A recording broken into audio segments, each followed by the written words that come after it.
And the race is on. Sharp Cookie from the outside. Careless Whisper. Banay down on the inside. Rushing up is Hajok.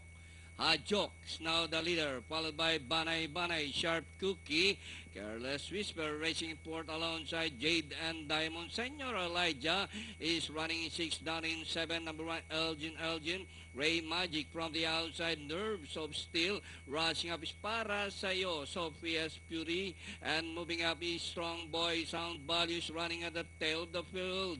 Hajok by some 2 lengths. Then here comes Banay. Sharp Cookies racing third by some 4 lengths. Rushing up is Para Sayo. Ray Magic Danori inside as they swing for home. Banay is now the leader. Hajok Danori inside. Ray Magic Para Sayo. 10 wide from the outside. Entering the finish line. Banay. Then here comes Para Sayo.